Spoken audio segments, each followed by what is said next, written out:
Shabbat Shalom. Pues bien, en esta semana corresponde estudiar la parashá Bamidbar. Estamos empezando el cuarto libro de Moshe Rabenu, el libro de Bamidbar. Así que estamos empezando un nuevo libro, el cuarto de Moshe Rabenu, el que pues conocemos más comúnmente como el libro de Números. Ese nombre, ustedes saben, se le puso por el hecho de que tiene muchos números y esta parashá no es la excepción. Se habla de muchos números. Así que un nuevo libro se presenta ante nosotros para estudiarlo y para extraer de él enseñanzas para nuestra vida.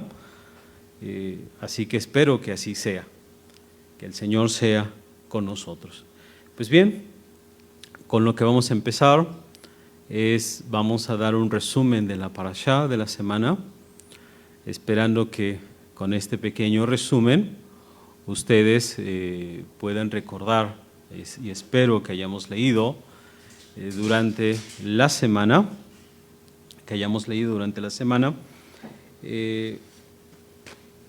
pues la parashá.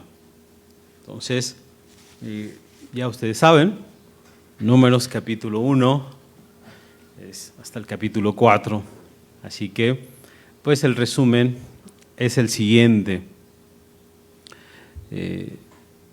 esperando que sea de mucha utilidad siempre el resumen para acordarnos de los temas que contiene la parashá.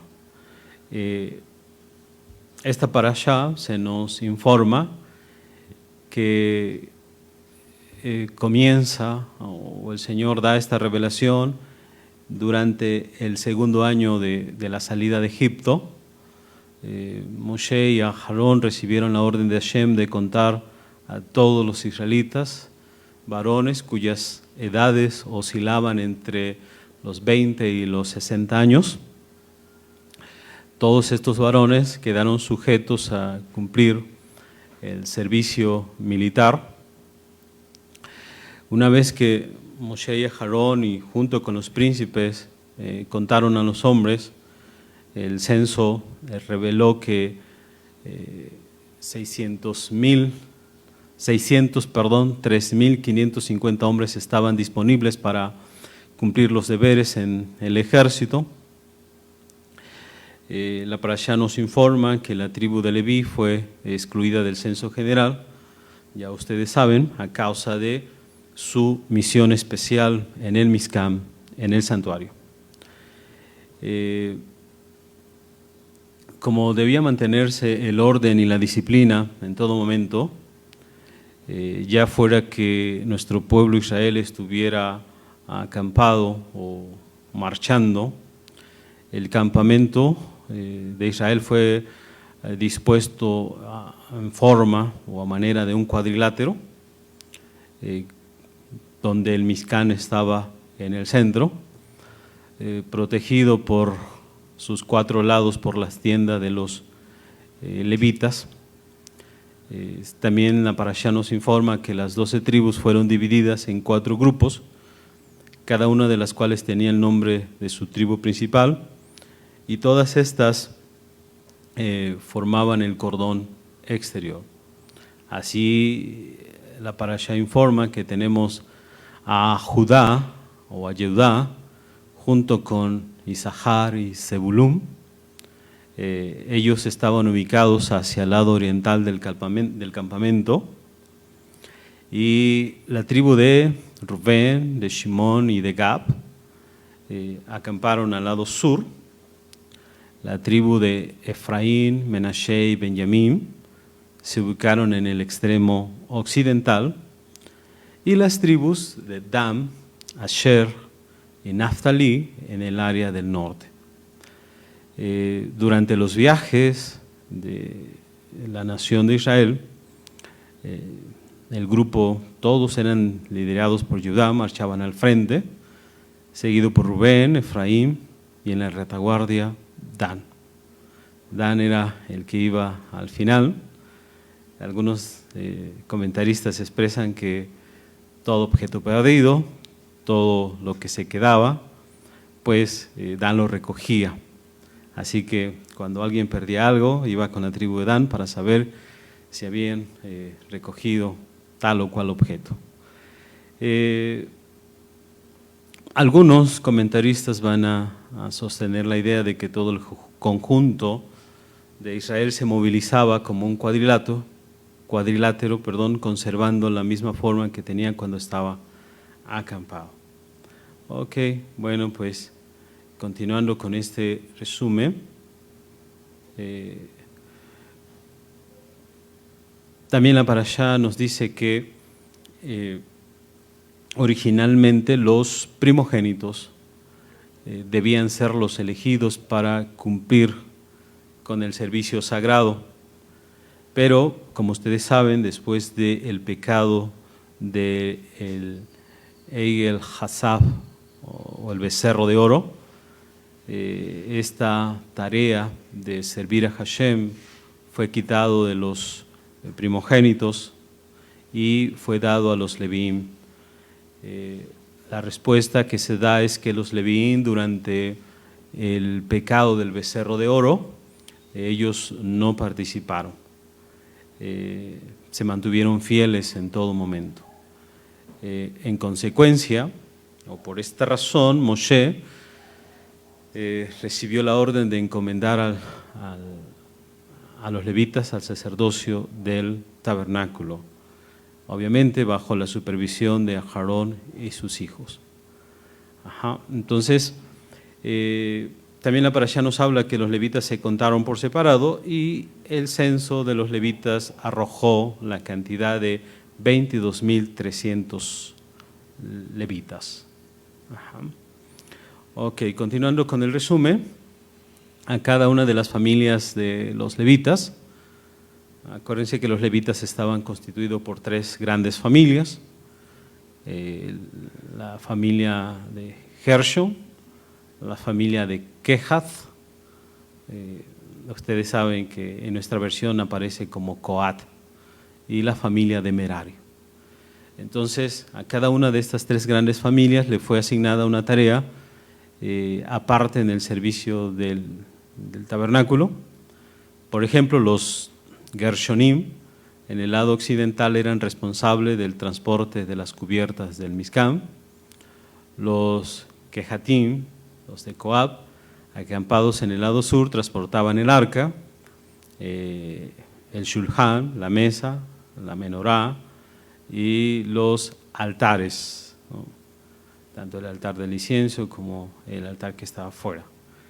Los miembros de Merari, situados al lado norte, tenían la responsabilidad de transportar las tablas, los pilares, las clavijas, los cubos del Mizkan.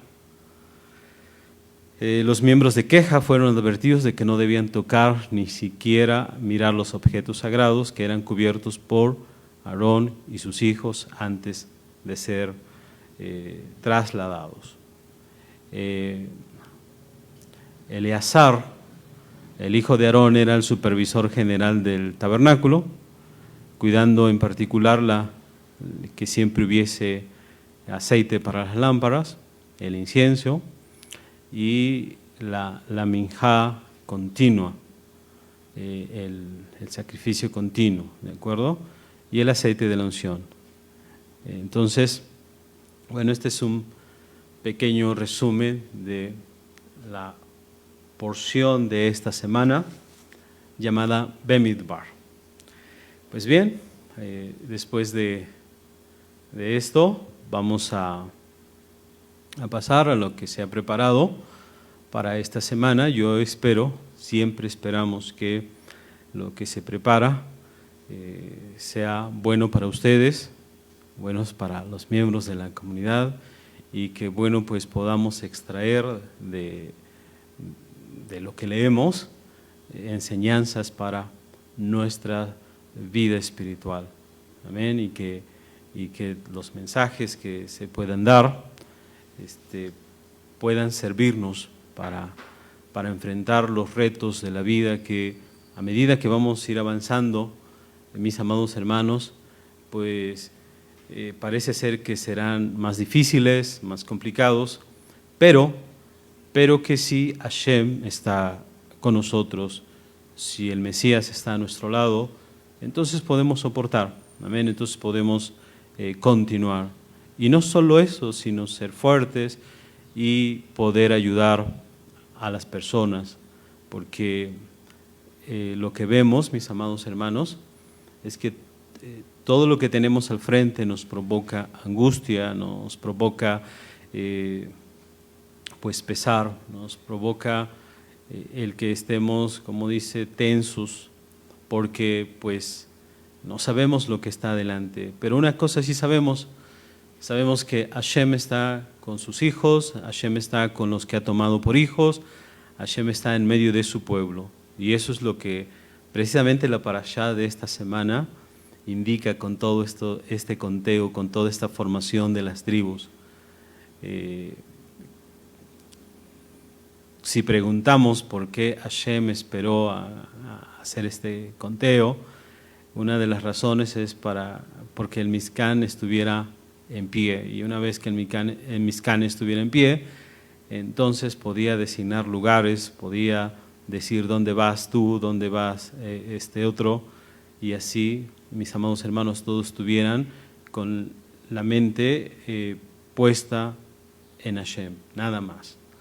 Ok, bueno, pues vamos a pasar a nuestro estudio. Preparamos 3 cosas, esperando que todo sea para salud espiritual de cada uno de nosotros, hermanos. Y bueno, pues que Hashem. Espero de verdad que toda la comunidad esté conectada para que sea de mucho beneficio espiritual para cada uno de nosotros. Amén. Siempre pidiéndole al Señor que estemos bien. Amén. Bien. Este mensaje pequeño que vamos a transmitir lo vamos a basar en Números, capítulo 2, verso 1 y 2. Por favor, si lo tiene, entonces dice Números, y habló Hashem a Moshe y a Aarón diciendo, cada hombre junto a su estandarte, con insignias, según la casa de sus padres acamparán los hijos de Israel, a distancia y en derredor de la tienda de reunión. Habrán de acampar. Números, capítulo 2, verso 1 y 2. Bien, para comentar esto que acabamos de leer que el Señor determinó, así es como van a acampar. Cada hombre junto a su estandarte. Acuérdense que el Señor dividió a las 12 tribus en 4 estandartes. Y cada estandarte constituido obviamente por 3 tribus. ¿De acuerdo? Bien, para comentar esto, hermanos, dice así, una persona se le acercó cierta vez al Jafet Haim. El Jafet Haim es un rabino que habló mucho sobre el tema de la Lashon Hara, de cómo la persona tiene que cuidarse de no hablar la Lashon Hara. Si alguien quiere saber qué constituye la Lashon Hara, lo único que tiene que hacer es leer las obras del Jafet Haim. Entonces, dice que una persona se le acercó al Jafet Haim y le preguntó, ¿por qué existen distintas variedades, costumbres, distintas y variadas costumbres en nuestro rezo? Como ustedes saben, nuestro pueblo Israel cuando reza hay diferencias. Entonces, eso es lo que le preguntaron al Jafet Haim. El que le pregunta le dice, ¿no sería mejor que todo el pueblo de Israel adoptara un solo texto y una costumbre única? ¿Qué fue lo que contestó el Jafet Haim? El Jafet Haim contestó así. Le dijo, Bueno, el Jafet Haim vivió en los tiempos en que había zares en Rusia.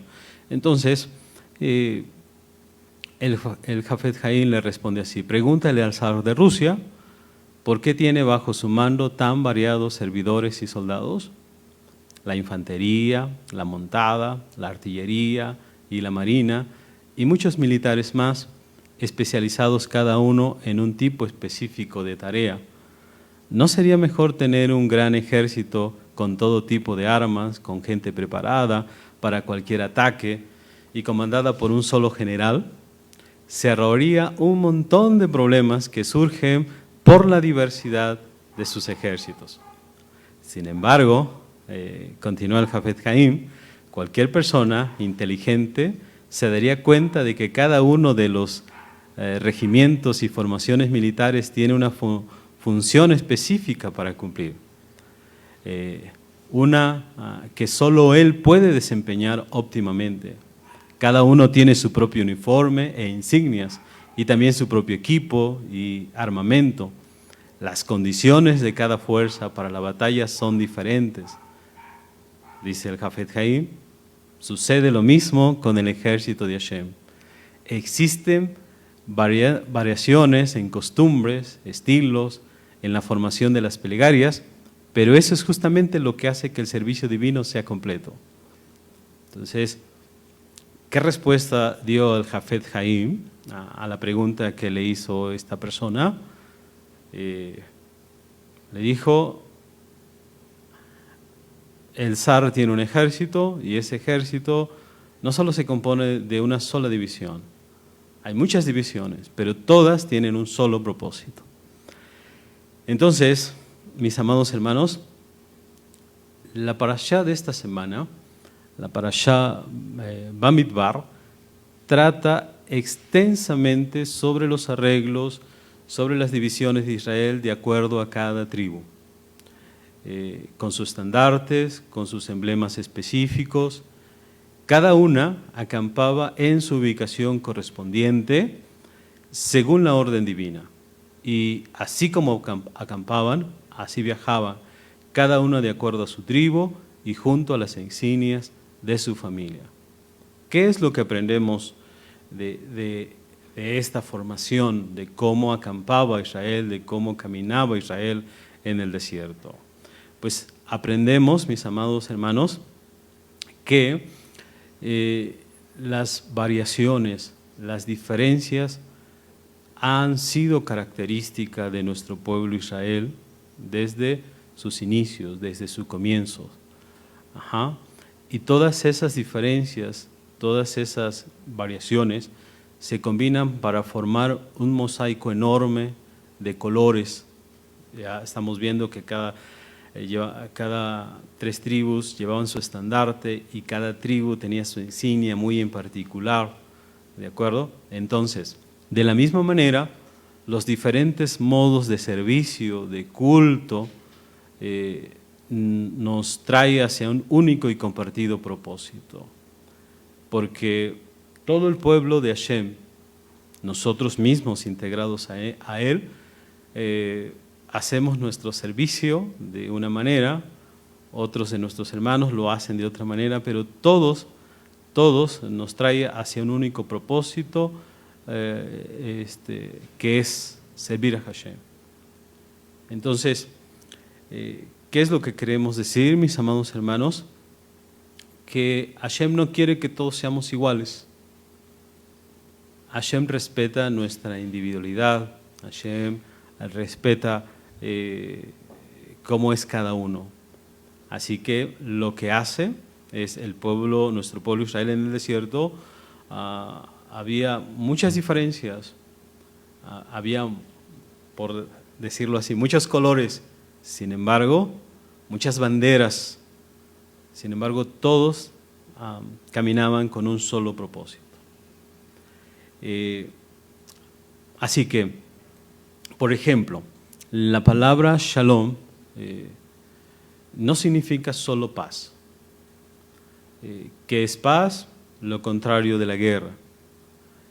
La palabra shalom se deriva de una raíz hermanos, que expresa los conceptos como de completo e íntegro. Ajá. Entonces la palabra shalom viene de una raíz que significa completo e íntegro. Y estas dos acepciones son sin duda parte esencial de la idea de paz. Porque el concepto de paz no se aplica solo cuando existe una sola cosa. Entonces, lo que quiero explicar es que podemos pensar diferentes, podemos ser diferentes y podemos tener paz. Porque la paz no solo se aplica cuando existe una sola cosa.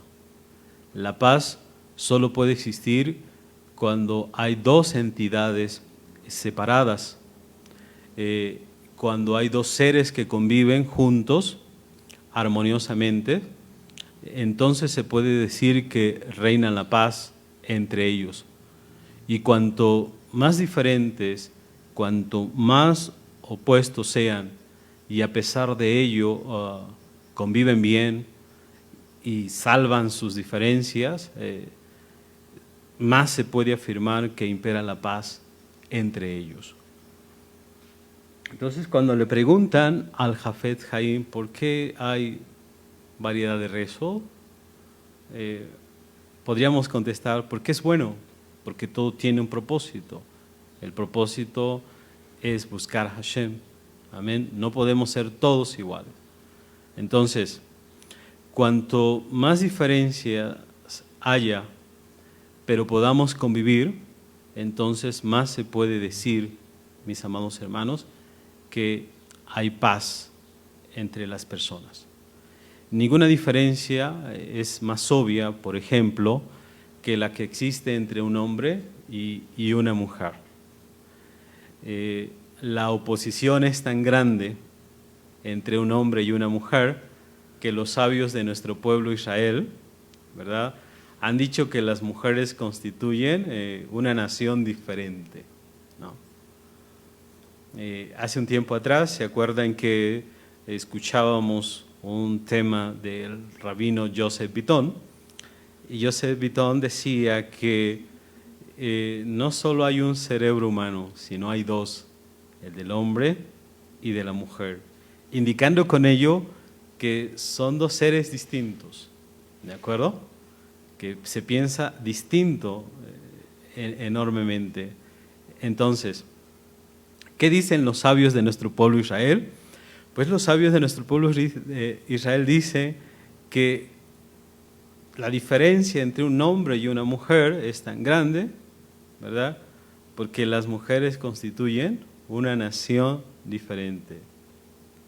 Sin embargo, cuando el shalom, la paz, reina entre estos dos seres tan opuestos, es cuando podemos decir que la presencia divina mora en ellos.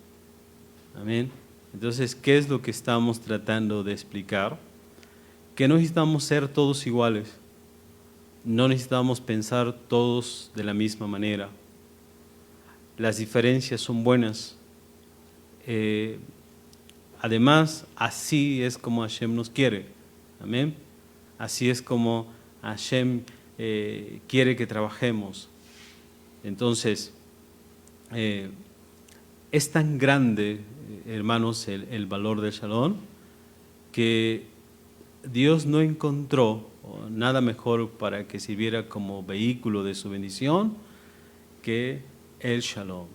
Entonces, fíjense que también los sabios de nuestro pueblo han dicho que un hombre no está completo hasta que no se casa con una mujer.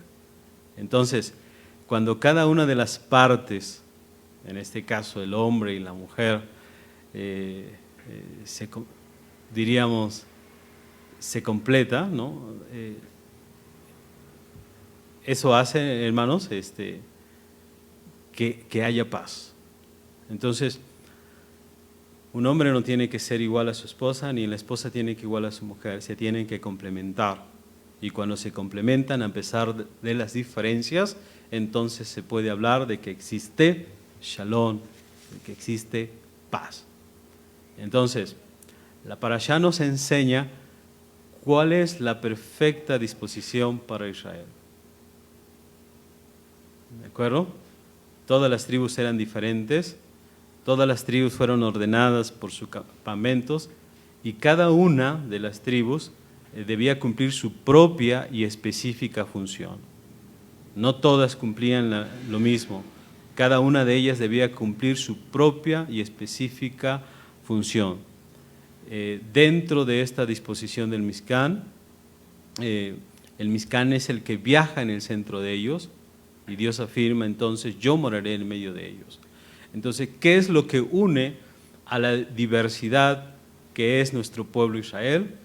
¿Qué es lo que hace que se vuelvan uno? Es que Dios esté en medio de ellos. Entonces, por eso, en alguna ocasión hemos enseñado que Dios ordenó todas estas cosas después de que el Mishkan fue fabricado.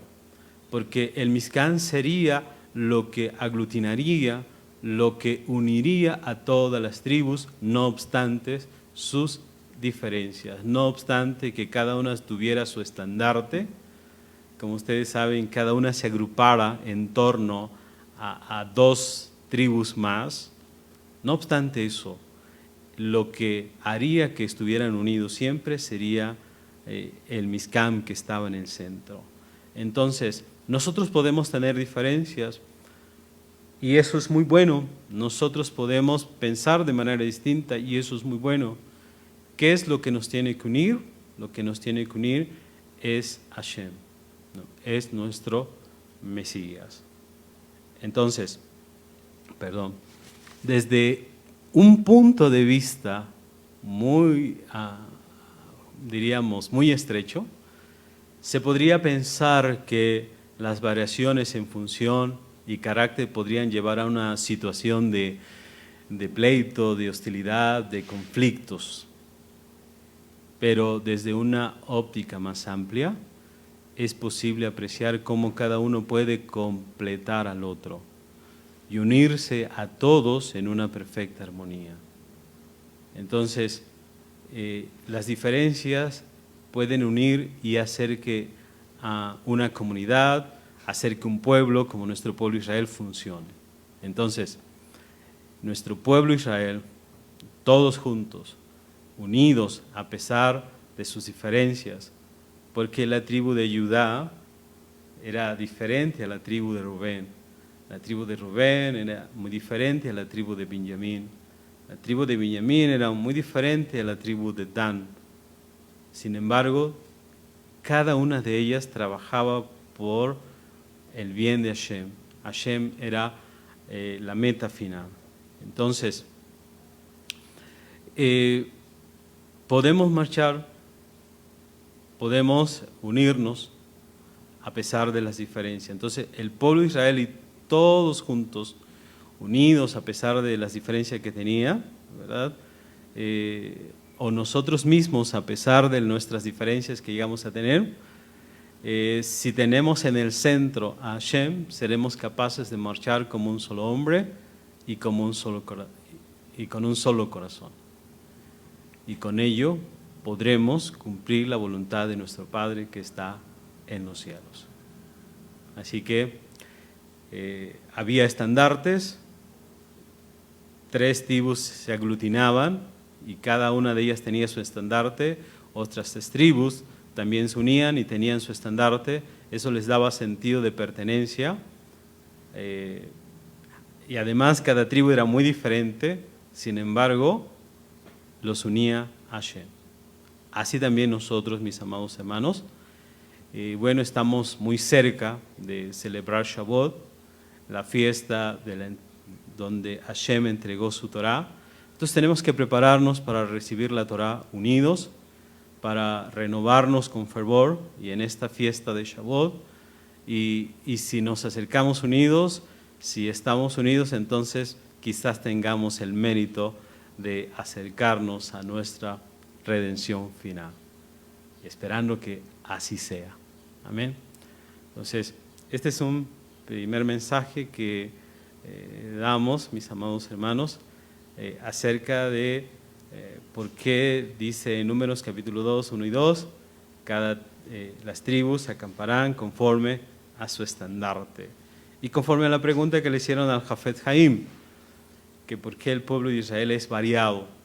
Bueno, es variado porque eso es bueno. No significa que no sea bueno. Podemos unirnos siempre y cuando querramos, ¿verdad? Entonces, Baruch Hashem, que podamos entender el mensaje que acabamos de transmitir. Bien, preparamos otro pequeño mensaje para ustedes, hermanos, pues siempre pidiéndole a Hashem que nos ilumine para poder hacerlo. Algunos de ellos los hemos estudiado de otros grandes rabinos. Por ejemplo, lo que vamos a transmitir ha sido extraído del Midrash dice. Entonces, todo pues pensando en que sea para nuestro bien, para nuestro provecho. Amén. Bien, la parashá de esta semana se llama Bamidbar o Bemidbar, en el desierto. Y bien, pues todas las leyes Hashem las dio en el desierto, en el monte Sinaí, que era un desierto, también caminando en el desierto. Entonces podemos preguntarnos, ¿por qué Hashem reveló su Torah en el desierto? ¿Qué implica? ¿Qué puede enseñarnos que Hashem haya dado su hermosa Torah, en este caso a nuestro pueblo Israel, en el desierto? ¿Qué enseña que haya sido así? Amén. Las palabras, cuando dice la Torah, habló Hashem a Moshe en el desierto de Sinaí, indican que Dios adrede, nuestro Padre Todopoderoso, eligió el desierto para entregar su Torah a nuestro pueblo de Israel. Entonces, hay varias razones por las que Hashem prefirió dar su Torah a nuestro pueblo Israel en un desierto, en lugar de una tierra habitada. Hay varias razones por las que Hashem prefirió un desierto y no darla, hermanos, en una ciudad. ¿Cuáles serían esas razones?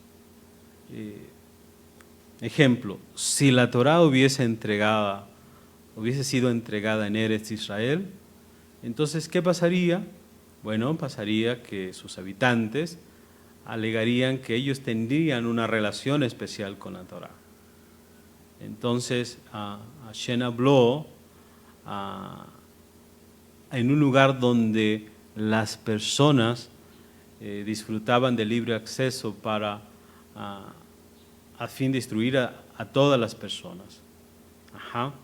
Entonces, ¿por qué la dio en el desierto?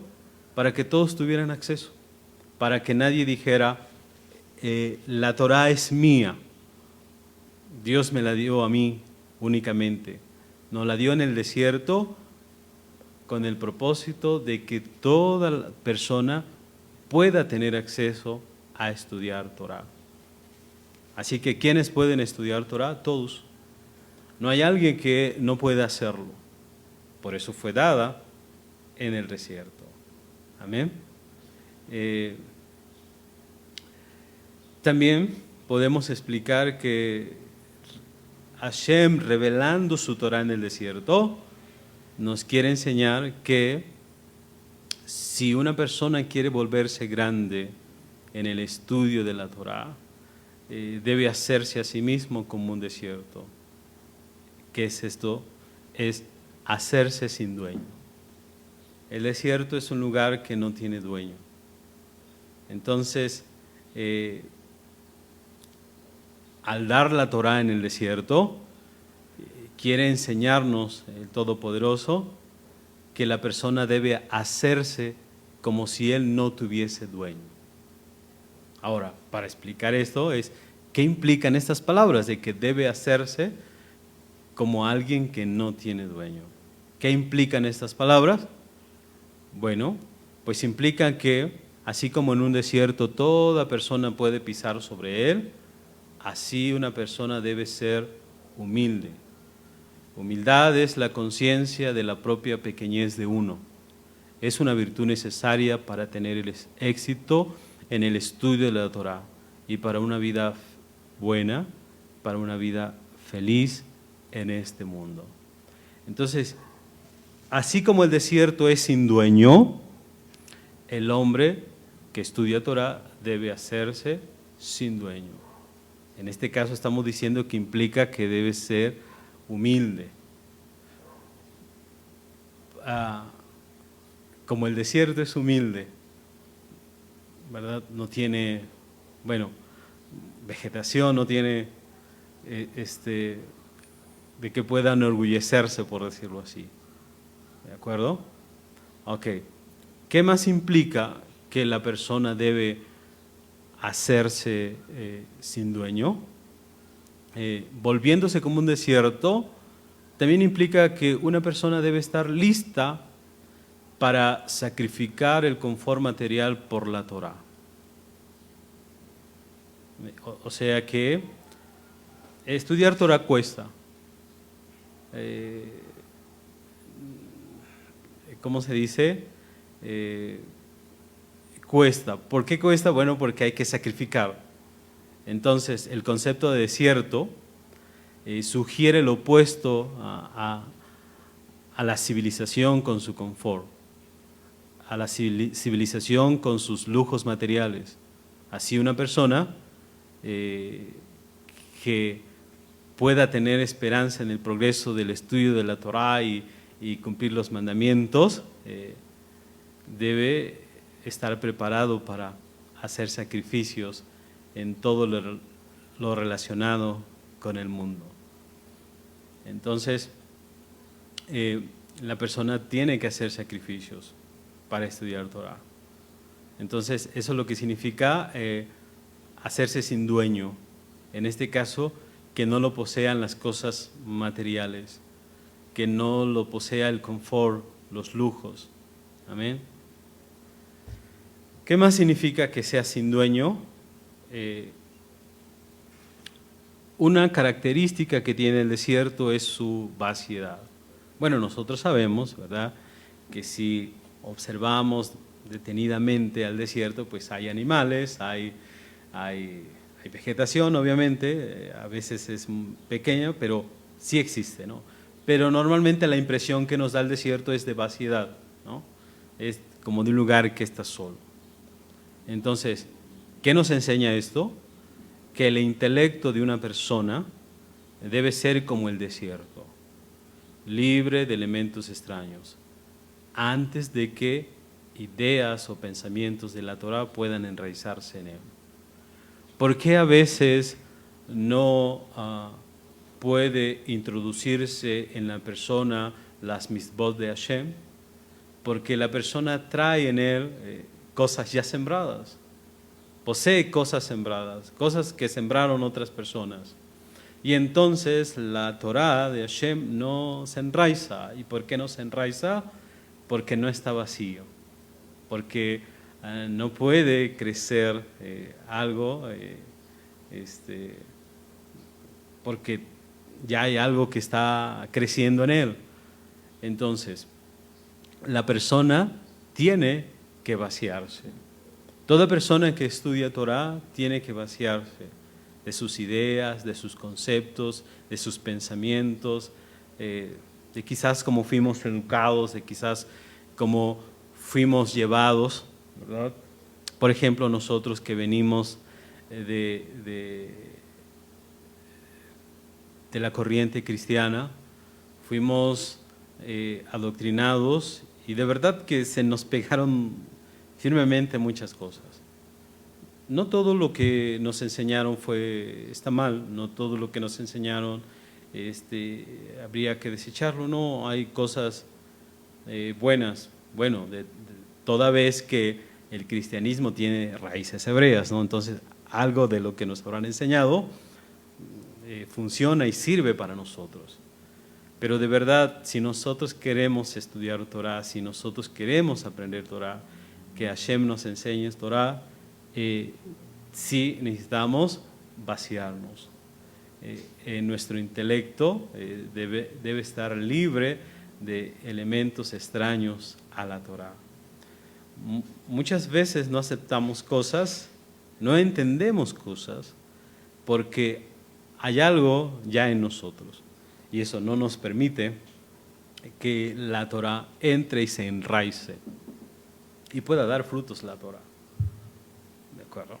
Ok, entonces, con este pequeño bosquejo hemos aprendido por qué el Señor dio su Torah en el desierto. Con esto, entonces, reafirmamos, toda persona puede estudiar Torah. Es libre para estudiar Torah. No hay uno que inclusive no pueda estudiar Torah. Ya les he platicado en otra ocasión que hay personas que dicen, a mí nada se me pega, yo no puedo estudiar Torah.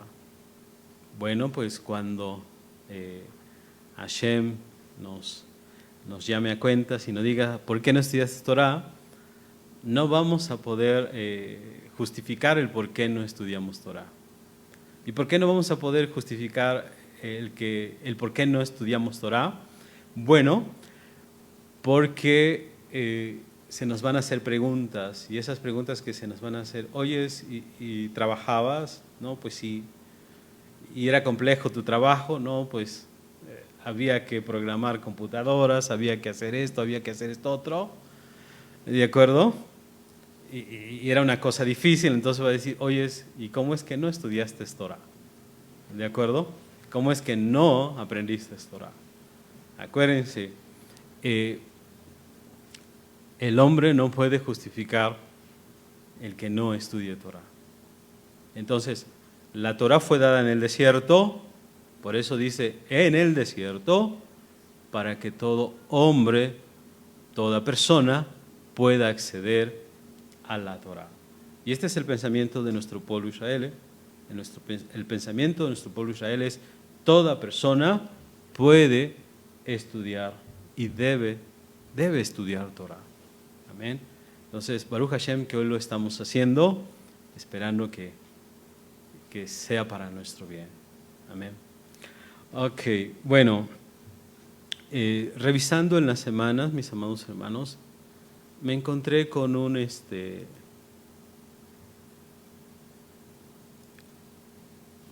pensamiento, una historia muy, muy buena relacionada con nuestra parashá, y quisiera compartírsela. Me llamó mucho la atención. Es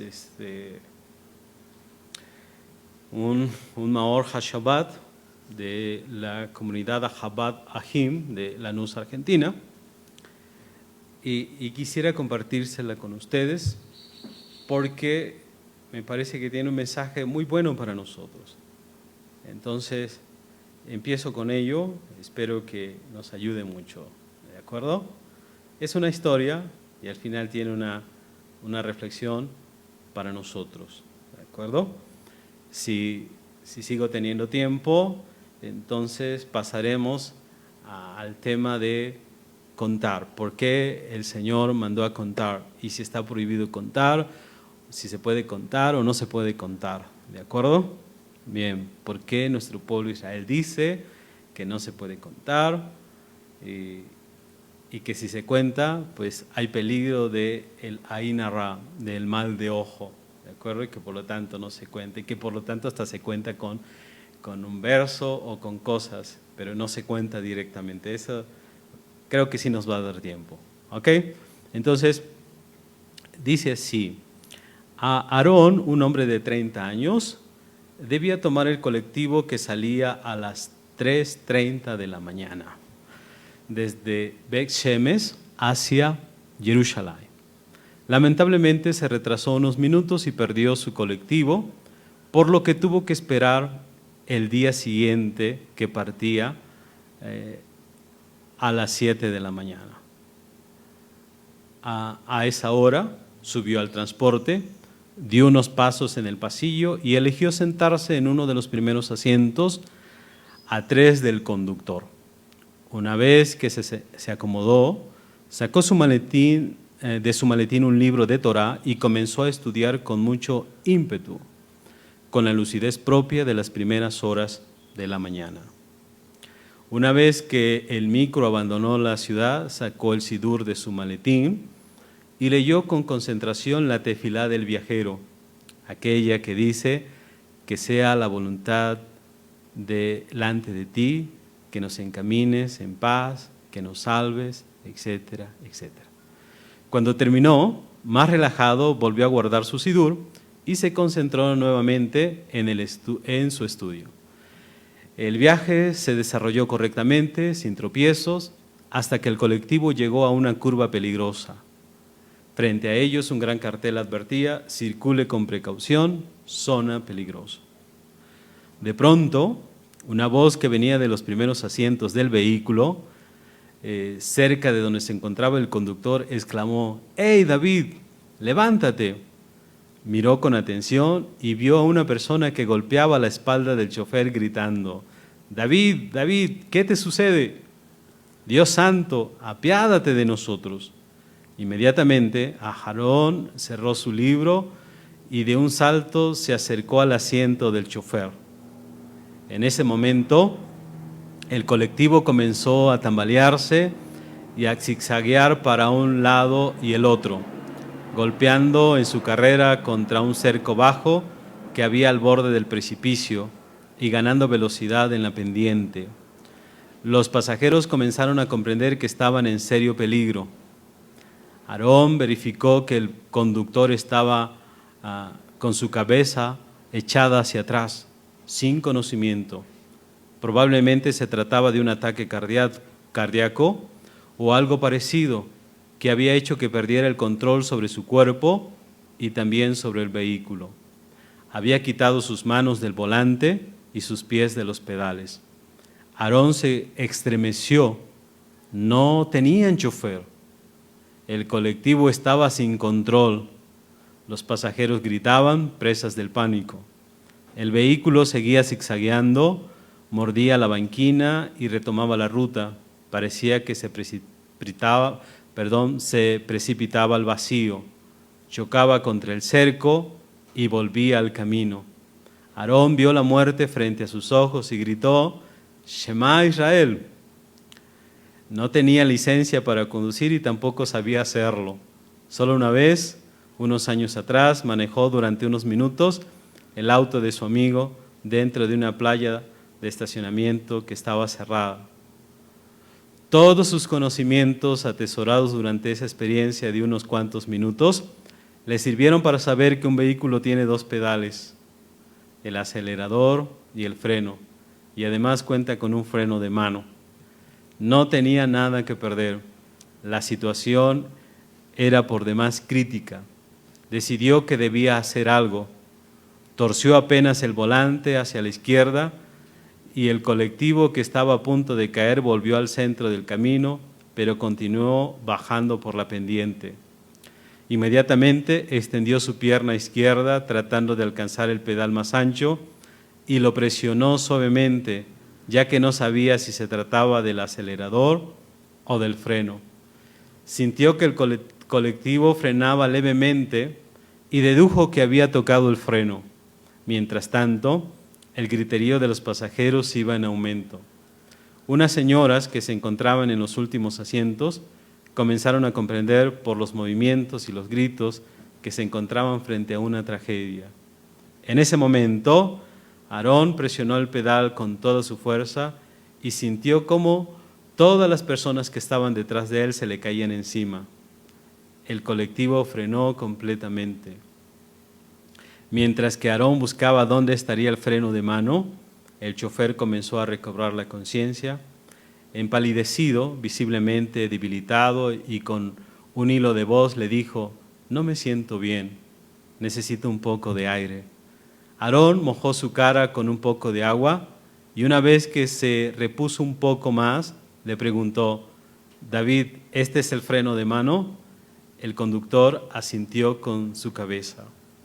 El colectivo se mantuvo en su lugar unos cuantos minutos hasta que el chofer se repuso y los pasajeros lograron digerir lo ocurrido durante esos minutos, que para Aarón fueron como largas horas. Se distendió observando el paisaje al costado del camino mientras recordaba esa breve clase de conducción automovilista ocurrida hacía varios años en una cochera cerrada, gracias a la cual salvó su vida y de las docenas de personas que se encontraban en el colectivo. Ok, la reflexión es la siguiente. Lo mismo puede suceder en el transcurso de la vida de cualquier persona. Sin saber cómo, pierde el control sobre sí misma, soltando los frenos y quitando sus manos del volante, quedando la dirección de su vida a la deriva, deslizándose por una pendiente peligrosa, sin control, poniéndose en peligro, no solo él, sino también a quienes los rodean. Pero un día recobra levemente el conocimiento y recuerda una clase de Torá que escuchó casualmente, o un artículo que leyó en algún lado, y toma conciencia de la situación en que se encuentra, al borde de un precipicio, y vuelve a tomar el volante con firmeza, enderezando el rumbo, retomando el camino seguro y salvando con esto no solo su vida, sino la de quienes lo rodean y la de quienes vienen después de él. Quienes tenemos la posibilidad de escuchar palabras de Torá, de asistir regularmente a un curso, debemos valorar cada momento que podemos dedicar a su estudio y difundirlo entre nuestros hermanos que no han sido tan afortunados. Tenemos que tratar de acercar sus manos al volante, compartiendo nuestros conocimientos y sirviéndoles de ejemplo. En la parashá de esta semana se contó al pueblo de Israel. Con esto la Torá nos muestra cuánto valora Hashem a cada judío, a cada persona, y la importancia que le otorga a cada uno. Cada uno de nosotros posee un potencial único, tanto para sí mismo como para influenciar sobre el resto de las personas. Entonces, vean ustedes, mis amados hermanos, realmente la parashá nos habla de que Hashem contó a cada persona del pueblo de Israel, y esto nos enseña que cada persona cuenta para él. Cada persona es única, cada persona es irrepetible, cada persona es de valor para nuestro Creador.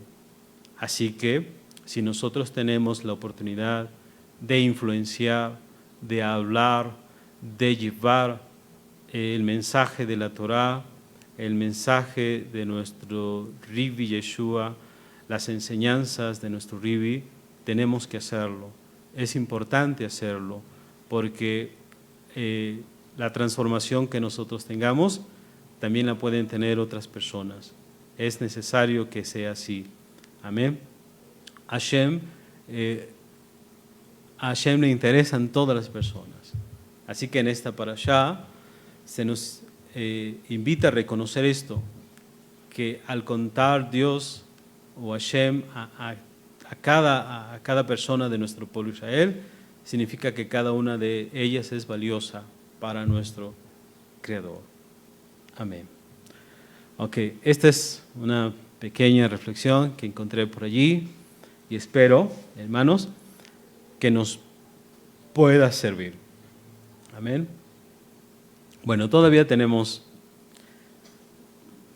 algo de tiempo para continuar enseñando en esta mañana. Pues siempre rogando a Hashem, hermanos, porque lo que podamos transmitir sirva para nuestra vida espiritual. Amén.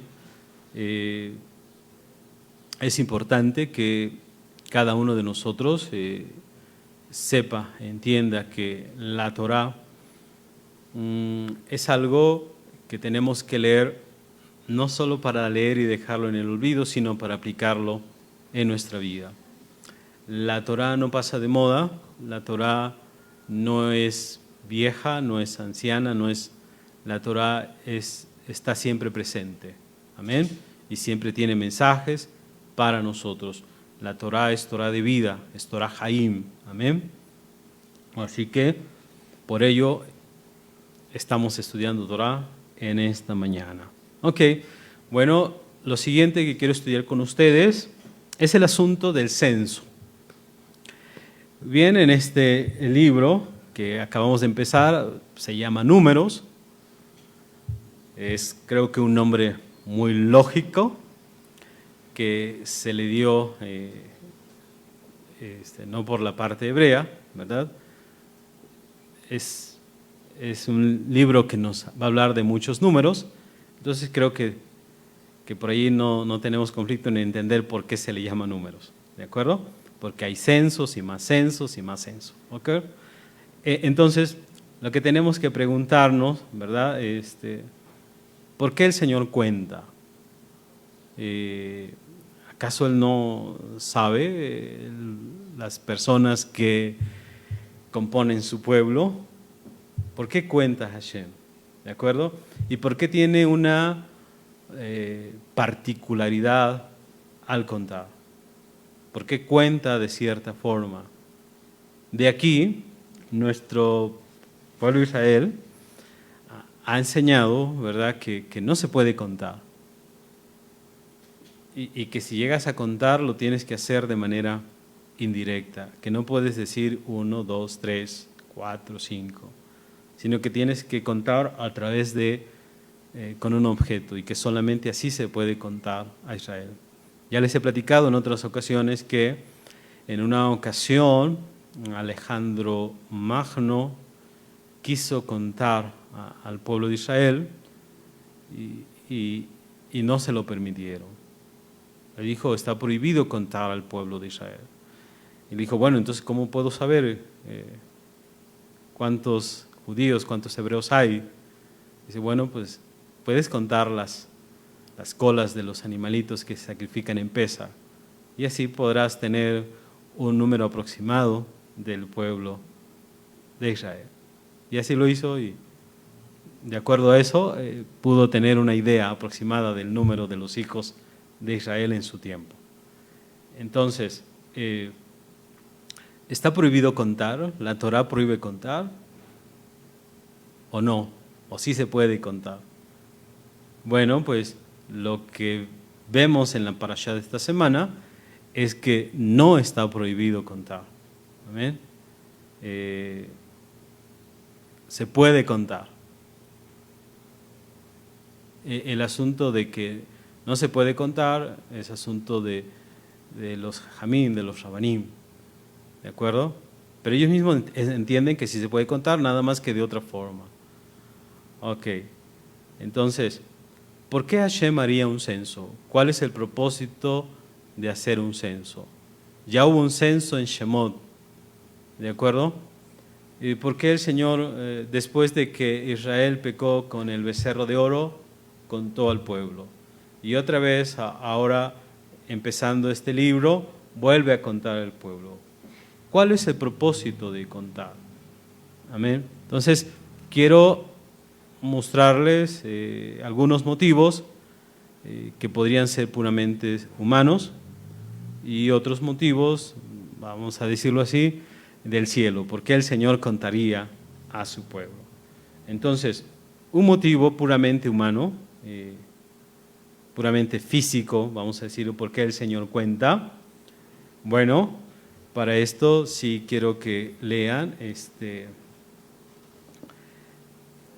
un motivo puramente humano es porque el Señor quiere saber cuántos hombres tiene para la guerra o cuántos hombres hay para la guerra. ¿De acuerdo? Entonces, ¿esto dónde lo podemos ver? En el mismo libro de Números. ¿Por qué contó el Señor? Por los hombres de guerra, para organizar al ejército. ¿De acuerdo? Dice Números, capítulo 1, verso 3. Dice así. Les leo. Dice, de 20 años arriba, todos los que pueden salir a la guerra en Israel, los contarás tú y Aarón por sus cuadrillas. Entonces, un motivo puramente humano, se contó a Israel para ver los hombres que había para la guerra. Por eso es que no se cuentan aquí mujeres, porque se están contando a los hombres que son aptos, idóneos para ir a la guerra. ¿De cuántos años fue? De 20 años para arriba. Hombres que podían asistir a la guerra. Lo acabamos de leer. Amén. Otro segundo motivo, ¿por qué contó el Señor aquí a Israel? Porque iban a entrar a la tierra de Israel. Acuérdense, unos capítulos posteriores se nos va a decir que Israel va a levantar ya su estadía del monte Sinaí y se tiene que encaminar hacia la tierra de promisión, hacia la tierra de Canaán.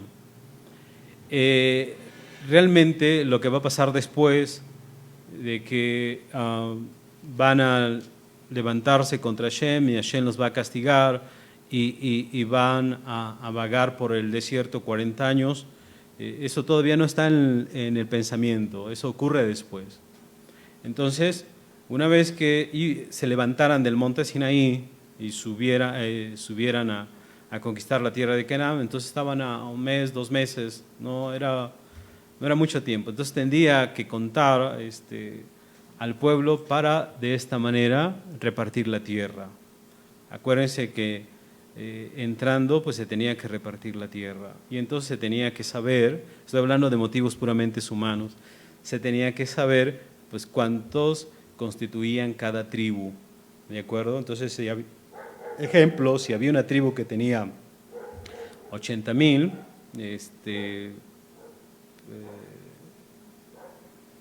pues sí, y otra tenía 40,000, entonces obviamente no era el mismo espacio de tierra que se le iba a dar a una y a la otra, todo tenía que ser equitativo, ¿de acuerdo?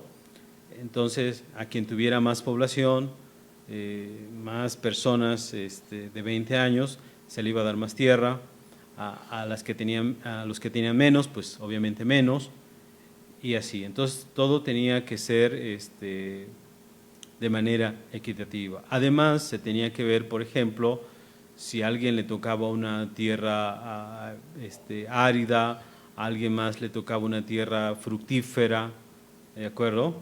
Entonces, para esto se hace el conteo, ¿de acuerdo? Además, ustedes saben que la Torah nos dice que además del conteo, además de cómo se iba a repartir la tierra, se dice que la tierra se reparte por sorteo. Dios intervino en cómo repartir la tierra, así que Dios vio las necesidades de cada tribu y entonces, viendo esa situación, les entregó su porción de tierra, ¿de acuerdo? Entonces, así las tribus no podían decir, bueno, ¿y por qué le das más, a mí menos? ¿No? Hashem quiere que se haga justicia, pero también quiere que se vea la justicia. Entonces todos tenían que saber cuántos eran y por eso se contó. Amén. Entonces vimos 2 motivos puramente humanos, ¿no? Si viéramos motivos divinos que están en los planes de Hashem, entonces, ¿qué podríamos decir? ¿Por qué contó Hashem, hermanos? Además, ¿por qué contó si dijimos hace un momento, Él sabe todas las cosas? Él no necesita pues saber, Él ya lo sabe. Entonces, ¿por qué contó? Ajá. Hay varias explicaciones que dan los sabios de nuestro pueblo Israel. Una de ellas es que Hashem, cuando cuenta a su pueblo, es porque le demuestra cuánto lo quiere, cuánto lo ama, cuánto lo aprecia. Ajá. Por ejemplo, a este momento ya se había contado a Israel, a Israel se le cuenta 4 veces, 2 de manera general, 2 de manera particular. Entonces, como que son muchos conteos. Entonces, la pregunta es, ¿por qué el Señor cuenta a su pueblo? Un motivo divino es porque Hashem ama a su pueblo, quiere mucho a su pueblo. Su pueblo son Habibi, son queridos, son amados. Amén. Para poder explicar esto es como cuando una persona tiene 100 monedas de oro. ¿Qué hace esa persona? Cuenta sus monedas de oro y hasta los pone, no sé, como decimos aquí en cerritos de 10, y los vuelve a contar, y los vuelve a contar, porque quiere esas monedas, ¿no? Así Hashem, cuando vemos que cuenta y vuelve a contar, y vuelve a contar, y vuelve a contar, decimos, ¿por qué cuenta tanto Hashem? Que él no sabe el número. No, sí sabe el número, ¿de acuerdo? Solo quiere enseñar a su pueblo que los ama, que los aprecia, así como una persona cuenta su tesoro. Por eso es que en Éxodo dice, ustedes serán mi pueblo escogido. Pero en hebreo dice, Am Segulá. Am Segulá. ¿Qué es Segulá? Tesoro. Ustedes serán mi especial tesoro sobre la tierra. O sea, ustedes son lo que yo más aprecio. Entonces, cuando tú aprecias algo, cuando tú quieres algo, lo cuentas y lo vuelves ¿qué? A contar. Ahora, otro motivo divino por qué todo este asunto del conteo, por qué todo este asunto de cómo se van a colocar las tribus del Mizcán, es para que todos vean el lugar que ocupan. Pues en los planes de Hashem, y que nadie se pelee, y que nadie diga por qué yo voy aquí, por qué yo voy acá. Hashem dijo, así va a ser. Entonces, el propósito es decirles, miren, tú vas aquí, tú vas acá, tú te mueves para acá, pero en el centro estoy yo. Entonces, toda persona sabía que había que buscar a Hashem. No importa el lugar donde Hashem te haya colocado, desde ese lugar eres útil y puedes servir a Hashem. Entonces, todo este tema de contar y de la distribución de las tribus, de los estandartes, es para indicarle a Israel, mira, yo estoy en el centro, no tienes que mirar al vecino, no tienes que mirar al amigo, tienes que dirigir tus ojos hacia lo que está en el centro, y en el centro estaba el Mizcán. Entonces, todo el tema que se quiere marcar con el conteo y la forma en cómo acampaban, es que el Ohel Moed, la tienda de reunión, ¿verdad? Es el centro de todo. Y cuando la persona está consciente de que hay un centro, no se pierde, no se desvía. Entonces, por eso volvió a contar, porque así iban a acampar. ¿De acuerdo? Bien. Entonces, ¿está prohibido contar, hermanos? ¿Tiene algo de malo contar? Y la respuesta es no. Aquí acabamos de leer que dice el Señor, tú vas a contar a los hijos de Israel. Amén. Entonces, la Torah no prohíbe contar. Se puede contar. Entonces, ¿cuál sería el problema de contar? La Torah enseña una forma de contar, en este caso al pueblo de Israel, y tenemos una respuesta. La respuesta de ¿cuál sería el problema simplemente de contar? Para esto, quiero que vayamos a Éxodo, a la Parashá Ki Tisa, Éxodo capítulo 30, y vamos a leer el verso 12 y el verso 13. ¿Cuál es el problema de contar? Miren cuál sería el problema. Dice, y cuando tomes el número de los hijos de Israel, conforme a la cuenta de ellos, cada uno dará a Hashem el rescate de su persona cuando los cuentes, y no habrá en ellos mortandad por haberlos contado. Esto dará cualquiera que pasare por la cuenta medio ciclo conforme al ciclo de santuario. El ciclo es de 20 óbolos y la mitad de un ciclo será la ofrenda a Hashem. ¿Cómo se tiene que contar? No está prohibido contar a Israel, pero ¿cómo se tiene que contar? Al contar, la persona tiene que dar medio ciclo de plata o shekel. Entonces, sí se puede contar. ¿Cómo tienes que contar? La persona tiene que dar medio ciclo de plata. ¿Y por qué así? O sea, ¿por qué cada vez que se contaba el pueblo se tenía que dar medio shekel? ¿Por qué no se puede contar 1, 2, 3? Es más fácil. No, se tenía que contar con este medio ciclo. Entonces, escuchen bien, no está prohibido contar. Lo que está prohibido es contar a Israel sin dar el medio shekel. Porque si no das el medio shekel, entonces dice la Escritura, habrá que mortandad. Y la pregunta ahora es, ¿por qué va a haber mortandad si nada más cuento y no doy el medio shekel? ¿Qué tiene de malo? ¿Qué sucede si cuento 1, 2, 3, 4, 5, 6 y no doy el medio shekel? Shemot nos acaba de decir, si no das el medio shekel, habrá mortandad. Entonces, ¿por qué el medio shekel soluciona el problema? ¿Qué es lo que hace el medio shekel? ¿Qué es lo que hace el que yo dé medio shekel, hermanos? Para esto, ya vimos aquí, ahora vamos a Nehemías,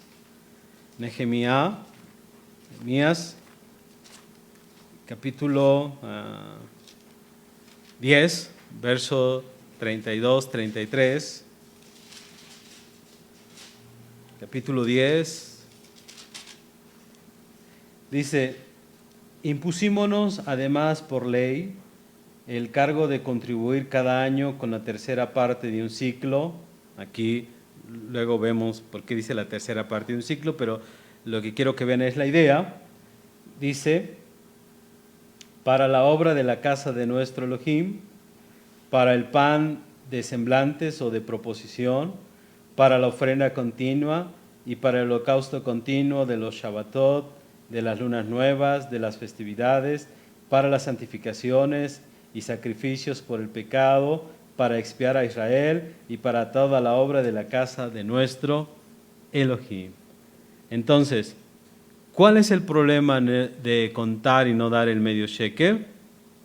Es que el medio shekel, hermanos, se utilizaba para comprar todas las ofrendas, todos los korbanot, y muchos de ellos, de esos korbanot, de esas ofrendas, expiaban los pecados del pueblo.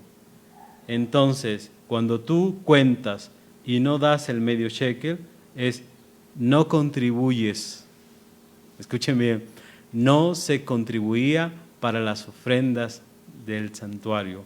En otras palabras, no tenías presente a Hashem. Y cada vez que había que contar al pueblo de Israel, tenías que tener presente a Hashem. ¿Por qué contar sin dar el medio shekel es no tener presente a Hashem? Y existe el riesgo de cometer un pecado, y un pecado tremendo como es el pecado de soberbia. ¿Por qué? Así que contar y dar el medio shekel, es decir, allí tengo presente a Hashem. Hashem es lo primero para mí y mi medio shekel, con ello se va a comprar todas las ofrendas y muchas de ellas serán para expiar los pecados.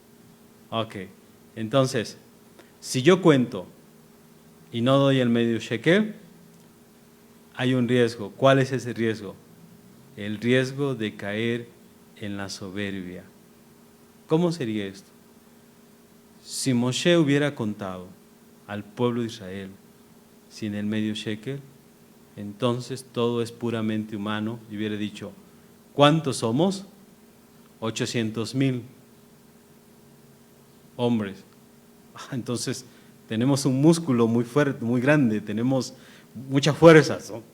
800, casi, bueno, hace falta para el millón de, ¿se imaginan ustedes un ejército así? Entonces la gente puede confiar en sí misma. Podría caer en la soberbia. ¿Cómo? ¿Cómo explicamos esto con un ejemplo? Bueno, pues para ello solo tenemos que ver el ejemplo del rey David. Ahorita paso a explicar con él. Entonces, cuando das el medio shekel, tú tienes claro el objetivo. ¿Cuál es tu objetivo? Es servir a Hashem. Y entonces no te ganan la soberbia. No piensas en el caballo, no piensas, como dice el Salmo, no piensas en que somos muchos para pelear. No. Primero está Hashem. Entonces, ya dijimos, con el medio shekel se compran todos los sacrificios, ¿verdad?, del año. Entonces vean ustedes la contribución. Entonces, ¿cuál es el mensaje? El mensaje es en un conteo puedes depositar tu confianza en las personas, en la cantidad, y no en Hashem. Y no, tienes que dar el medio shekel. Y así tener a Hashem siempre como lo primero. Entonces, no está prohibido contar, pero si se trata de contar personas para ver cuánto ejército tienes, puedes decir, hoy tenemos mucho ejército, entonces nadie nos va a derrotar, podemos luchar. Dice Hashem, no, da tu medio shekel, primero acuérdate de mí y no confíes en las personas. Amén. Ahora sí, pasamos al rey David, a David Amelech. Y quiero invitarlos a ir a el segundo libro de Samuel. Segundo libro de Samuel, capítulo 24. Dice así. Este ejemplo ilustra claramente lo que acabamos de decir. Dice, vamos a leer primero del verso 1 al 5. Dice así. Y volvió el furor de Hashem a encenderse contra Israel e incitó a David contra ellos a que dijese, ve, cuenta a Israel y a Judá. Y dijo el rey a Joab, general del ejército que tenía consigo, rodea todas las tribus de Israel, desde Dan hasta Beersheba, y cuenten al pueblo para que yo sepa el número de la gente. Y Joab respondió al rey, añada Hashem tu Elohim el pueblo 100 veces tanto como son, y que lo vea mi señor el rey. Mas ¿para qué quiere esto mi señor el rey? O sea, contar, ¿para qué? ¿Cuál sería la respuesta? ¿Para qué lo quiere? ¿Es para Hashem? ¿Es para servir a Dios? Y la respuesta no es esa. Entonces dice, pero la palabra del rey pudo más que Joab y los capitanes del ejército. Y salió pues Joab con los capitanes del ejército delante del rey para contar al pueblo de Israel. Y pasando el Jardén asentaron en Aroer, a la mano derecha de la ciudad que está en el medio de la arroyada de Gab, junto a Jazer, Amén. Entonces, escuche, estamos leyendo que el rey David no estaba contando al pueblo de Israel para darle gloria y honra a Hashem, o para servir a Hashem. Me paso al verso 8 y al verso 9. Después que hubieron andado toda la tierra, volvieron a Jerusalén al cabo de 9 meses y 20 días. Y Joab dio la cuenta del número del pueblo al rey, y fueron los de Israel 800,000 hombres fuertes que sacaban espada, de los de Judá 500,000 hombres. Y después que David hubo contado al pueblo, bueno, primero dice que contó al pueblo, y cuando vio la cantidad, David, ¿para qué quiso contar al pueblo? Para ver cuántos brazos de personas que podían conformar su ejército tenía. O sea, algo puramente humano, algo puramente que es decir, mira cuánto poder tengo, mira cuánto ejército tengo, te puede ganar la soberbia. Por eso es que el verso sigue diciendo así. Dice, y después que David hubo contado al pueblo, punzóle su corazón, y dijo David a Hashem, yo he pecado gravemente por haber hecho esto. Mas ahora, oh Hashem, ruégote que quites el pecado de tu siervo, porque yo he obrado muy neciamente. Entonces, estamos entendiendo para qué quiso contar al pueblo. No para honrar al Creador, sino para ensoberbecerse. David aquí se ensoberbeció, quiso saber cuántos brazos tenía. Si seguimos leyendo, dice, y por la mañana cuando David se hubo levantado, fue palabra de Hashem a Gad profeta, vidente de David, diciendo, ve y di a David, así ha dicho Hashem, 3 cosas te ofrezco. Tú escogerás una de ellas, la cual yo haga. Y vino pues Gad a David e intimóle y díjole, ¿quieres que te vengan 7 años de hambre en tu tierra, o que haya 3 meses delante de tus enemigos y que ellos te persigan, o que 3 días haya pestilencia en tu tierra? Piensa ahora y mira qué responderé al que me ha enviado. Está tremendo esto, ¿no? ¿Qué va a escoger David? ¿Qué va a hacer David? Entonces David dijo, Gad, en gran angustia estoy. Ruego que caiga en la mano de Hashem, porque en sus miseraciones son muchas, porque no caiga yo en manos de los hombres. Y envió Hashem pestilencia a Israel desde la mañana hasta el tiempo señalado, y murieron del pueblo desde Dan hasta Beersheba 70,000 hombres. Aquí hay algunas preguntas que a veces nos podríamos hacer. Es, ¿quién pecó? El que pecó es David. Y la pregunta es, ¿por qué si pecó David, ahora mueren cuánto? 70,000 personas. ¿Por qué murieron esas 70,000 personas? Algunos piensan, es así como David fue soberbio, quizás estas personas también tenían ese pecado de soberbia. Entonces, ahora que vino este castigo, pues Hashem se llevó a los que tenían soberbia sobre sí. Otros dicen, no, puede ser que ya estaban en el conocimiento de Hashem quienes tenían que morir, y esos fueron los que murieron. Pero lo que preguntamos aquí, ¿cómo viene el castigo? Y no sobre David, que es el que hace el castigo, el que hace el pecado, ¿de acuerdo? Entonces, pongámonos a pensar, hermanos. Sigue diciendo, y como el ángel extendió su mano hacia Jerusalén para destruirla, entonces quiere decir que la peste, el mal empezó lejos de Jerusalén y empezó a acercarse hacia Jerusalén. Dice aquí, Hashem se arrepintió de aquel mal y dijo al ángel que destruía el pueblo, basta ahora, detén tu mano. Entonces el ángel de Hashem estaba junto a la era de Arauna, Jebuseo. Y David dijo a Hashem, cuando vio al ángel que hería al pueblo, yo pequé, yo hice la maldad. ¿Qué hicieron estas ovejas? Ahora, por esto que dice David, algunos entienden, miren, cuando viene la peste, tienes que cuidarte. Cuando viene el mal, tienes que cuidarte.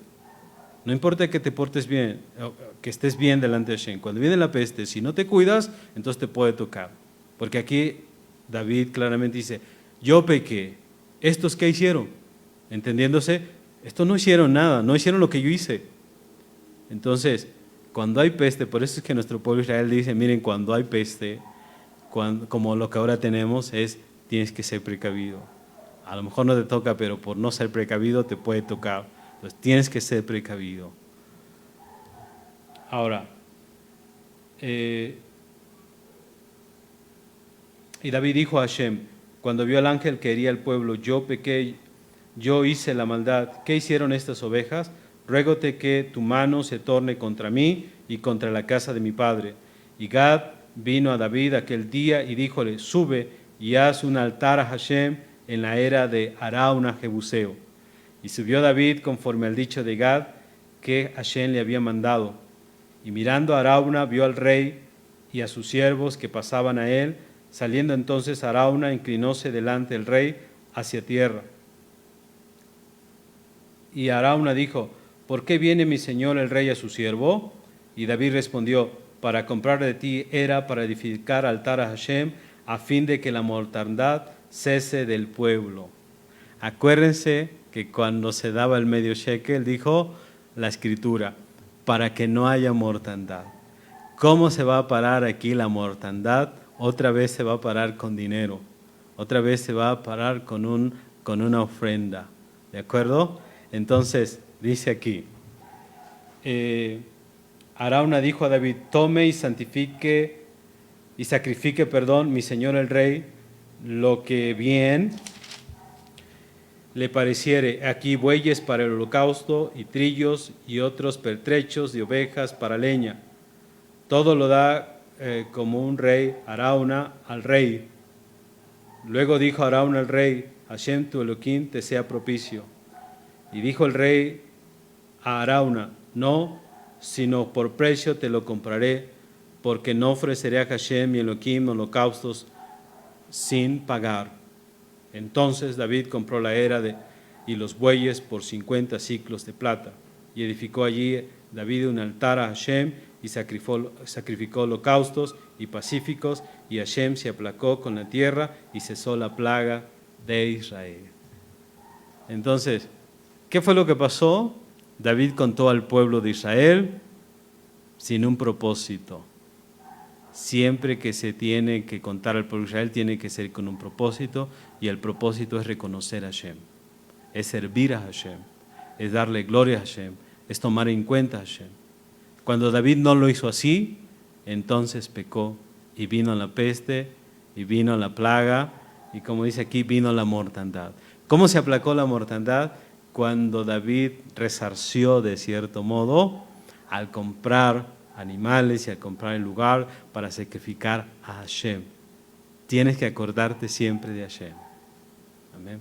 Entonces, ¿la Torah prohíbe contar? No. Al pueblo de Israel. No, no prohíbe contarlo.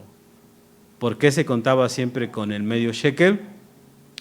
Para acordarse siempre de Hashem, para servir a Hashem, porque todo eso que se daba iba a parar a las arcas del Mizcán, y con ello comprar todos los sacrificios continuos del año, todos los sacrificios que se ofrecían sobre el altar, las harinas, todo lo que hacían los sacerdotes en el Mizcán. Así, de esa manera, siempre te acuerdas de Hashem. Entonces, si lo hacías de otra manera, había en la persona soberbia como lo hubo en David. Y ya vieron ustedes cómo tuvo que resarcir todo lo que hizo. Entonces, amados hermanos, hemos llegado al final de nuestra enseñanza. Hashem sea con todos nosotros. Baruch Hashem, hermanos.